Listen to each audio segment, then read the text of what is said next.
हे कृष्णा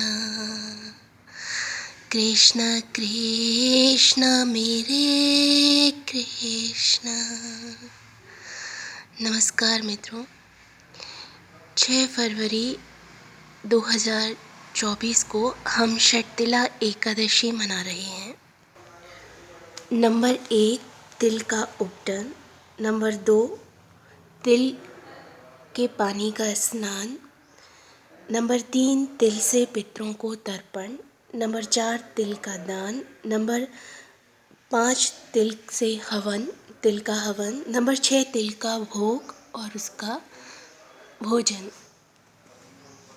इन 6 कार्यों से आप अपना स्वास्थ्य उत्तम कर सकते हैं और इस विशेष तिथि की विशेषता है तिल का प्रयोग से आपको सकारात्मक ऊर्जा मिले। तिल का उपटन से एक दिन पहले रात्रि में तैयार कर लीजिएगा और उससे तिल के उपटन से अपने आप को चमकाइएगा।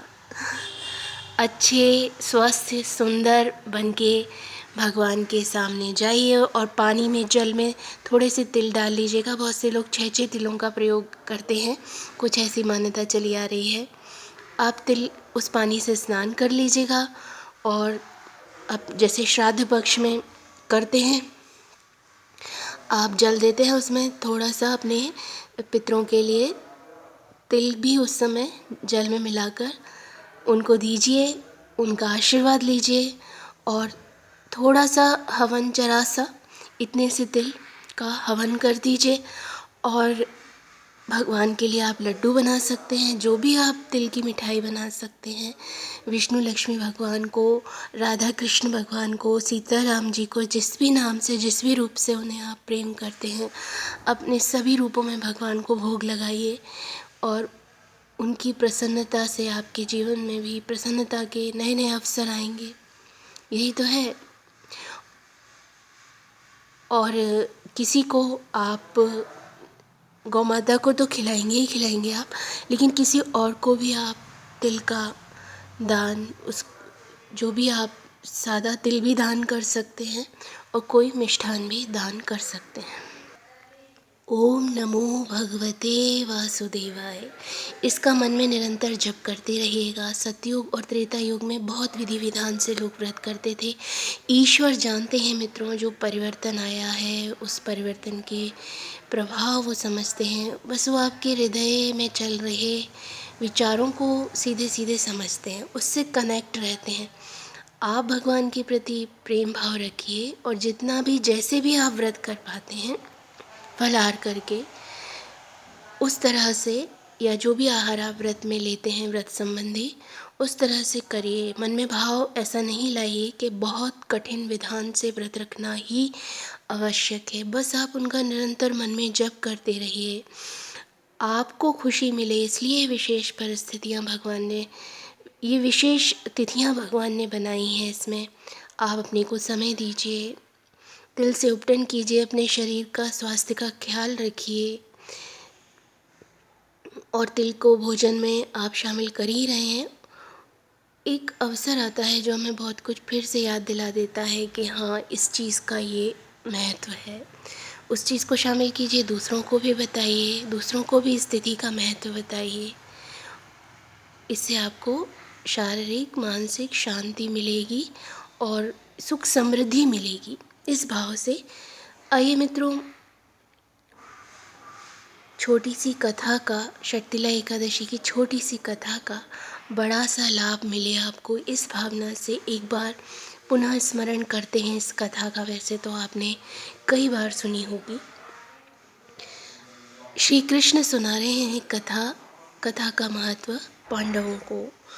नारद जी के आग्रह पर विष्णु भगवान इस विशेष तिथि की विशेषता, उसका महत्व बता रहे हैं मुनि नारद जी को। हम मुनि नारद जी को प्रणाम करते हैं। ऋषि मुनियों का आशीर्वाद हमें मिलता रहे। विष्णु भगवान की जय, लक्ष्मी माँ की जय, सबका आशीर्वाद हम पे बना रहे। कथा है, पृथ्वी लोक पर विष्णु भगवान सुना रहे हैं। पृथ्वी लोक पर एक ब्राह्मण परिवार था। उसमें जो माँ थी, महिला थी जो, वो विष्णु भगवान की बहुत भक्त थी, निरंतर भक्ति। ऐसा नहीं है कि कभी वो छोड़ दें, कि एक अटूट विश्वास के साथ उनकी भक्ति निरंतर चलती रहती थी, कोई कमी नहीं आने देती थी। लेकिन बस एक उनका, सभी की अपनी एक मानसिकता होती है, सभी का अपना एक विचार होता है। वो अन्नदान कभी नहीं करती थी कि देवताओं को चाहे हवन के माध्यम से या भोजन संबंधी कोई पदार्थ हो, दान नहीं करती थी। पर एक दिन विष्णु भगवान ने सोचा, भगवान को अपने भक्त बहुत प्रिय हैं, उनके अंदर जो भी कमियां होती हैं वो ऐसी कुछ परिस्थितियां उत्पन्न कर देते हैं जिससे वो अपनी उन कमियों को भी दूर कर सके, रियलाइज़ कर सके, पुनर्विचार कर सके। कहते हैं ना, जब हम ईश्वर की शरण में हैं तो भगवान हमें सत्य की ओर, जितना गहरा हो सत्य, जितना ऊंचा हो सत्य, उस तरफ वो हमें लेते जाते हैं। तो छोटे छोटे भगवान प्रयास करते हैं कि उनके भक्त इतने भक्ति करते हैं, अच्छाई के रास्ते पे हैं, अगर कुछ कमियां हैं तो वो भी दूर कर दी जाए। भगवान ने सोचा कि माँ कभी अन्नदान नहीं करती हैं, तो वो उनके पास भिक्षुक बनकर पृथ्वी लोक पर भिक्षा के लिए चले गए। लेकिन कोई भी चीज़ एकदम से नहीं बदलती। कई बार बहुत, ईश्वर हमें बहुत अवसर देते हैं, ये बात भी सत्य है। तो शायद भगवान की तरफ से ये पहला अवसर था उनके लिए, तो वो समझ नहीं पाई। उन्होंने भिक्षा के पात्र में एक मिट्टी का ढेला डाल दिया। भगवान विष्णु लोग चले आए।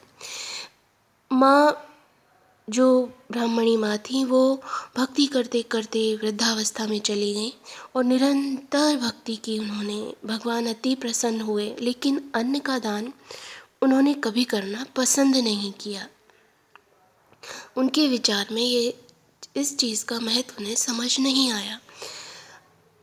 जब उनकी मृत्यु हुई तो उन्होंने, चूँकि इतनी भगवान की भक्ति की थी, तो उन्हें विष्णु लोक में बहुत अच्छा स्थान मिला, बहुत सुंदर महल रहने को मिला, सब तरफ सुगंधित वातावरण, पवित्र वातावरण। लेकिन उनको वहाँ अन्न की, भोजन की व्यवस्था नहीं मिली, जिससे वो व्याकुल हुई और भगवान विष्णु की शरण में गई। निवेदन किया, हे भगवान विष्णु, मैंने आपकी इतनी तपस्या की, जीवन भर निरंतर भक्ति की, अटूट विश्वास रखा, और आज मेरे लिए यहाँ अन्न नहीं है।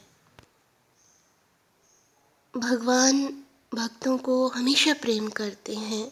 उन्होंने, तभी तो वो भगवान हैं, और हम उनसे इतना जुड़ना पसंद करते हैं। हमेशा क्षमा करते हैं, हमेशा सरल उपाय बताते हैं, सरल रास्ते हमारे लिए फिर से पैदा करते हैं, जिससे हमारी विषम परिस्थितियाँ, कठिन परिस्थितियाँ दूर होती चली जाएं, और हम भी समझते चले जाएं कि कितना हमारे प्रारब्ध का फल था, और कितना हम अभी इस समय में, चाहे हम किसी लोक पे हों, पृथ्वी लोक पे हों या कहीं हों, हम अपने आप को कितना और ज़्यादा सही सही समझते हुए सही सही रास्ते पर ले जा सकते हैं। भगवान विष्णु ने कहा, उन्होंने कहा कि आपने माँ कभी अन्नदान नहीं किया। मैं एक बार पृथ्वी लोक पर भिक्षुक बनकर आया था, आपने मिट्टी का ढेला दान किया था, उस दान के प्रभाव से आपको यहाँ एक अच्छा सुंदर भवन मिला है। तब उन्हें समझ आया कि उनसे गलती कहाँ हुई। इतनी भक्ति की, उसका बहुत अच्छा परिणाम मिला, और आज भी ये अच्छा परिणाम मिला कि भगवान उन्हें बता रहे हैं कि अब आपको आगे क्या करना चाहिए। फिर उन्होंने कहा कि माँ, आप जाइए, देव स्त्रियाँ आएंगी आपके घर, भवन के बाहर, आप दरवाज़ा नहीं खोलिएगा। पहले उनसे षटतिला एकादशी की कथा सुनाने का महत्व का, विधि का निवेदन कीजिएगा। उन्होंने ऐसा ही किया। वो भवन, देव स्त्रियाँ आईं, उन्होंने अंदर से ही प्रणाम किया और कहा, कृपया मुझे षटतिला एकादशी, जो माघ मास की कृष्ण पक्ष में आती है, उसका महत्व सुना दीजिए। उन्होंने सुना दिया, और उन्होंने उनके कहे अनुसार उस तभी दरवाज़ा खोला, और फिर उन्होंने उनके अनुसार व्रत पालन किया। और विष्णु भगवान की भक्ति तो वो हर पल पूरे जीवन करती ही आ रही थी। अन्नदान किया, तिल का भोग लगाया, सबको भोजन का दान किया और निरंतरता इस व्यवहार में उन्होंने जो आवश्यक है, जितना आवश्यक है उस निरंतरता को बनाए रखना ही चाहिए। इसकी हमें प्रेरणा मिलती है। ऐसा नहीं है कि आपका जितना सामर्थ्य नहीं है उससे ज़्यादा आप दान करें, उसका भी कोई अच्छा फल नहीं होता, परंतु थोड़ा सा आप दान कर सकते हैं। गौमाता को भी आप एकादशी के दिन या उसके दूसरे दिन द्वादशी को भी दान कीजिएगा।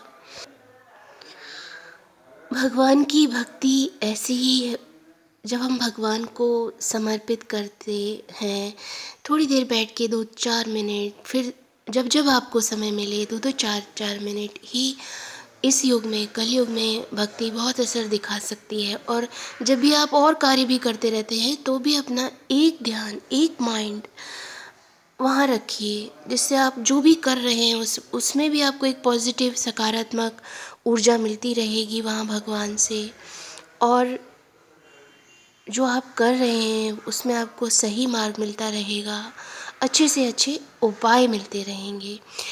उस समय भी माँ ब्राह्मणी माँ की भगवान ने सहायता की और उन्हें एक अच्छे पद की ओर अग्रसर किया।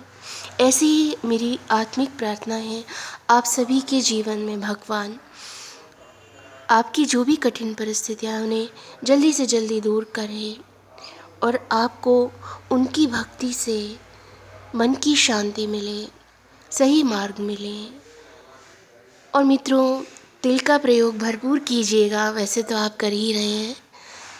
अब तिल का उपटन एक दिन पहले बना कर रख लीजिएगा, उसे ज़रूर स्नान कीजिएगा, जिससे आपका शरीर अच्छा बने, हष्ट पुष्ट बने और इसको अच्छा लगे आपको तो बार बार कीजिएगा। राधे कृष्णा मित्रों, सभी को षटतिला एकादशी की बहुत बहुत शुभकामनाएं। राधे कृष्णा।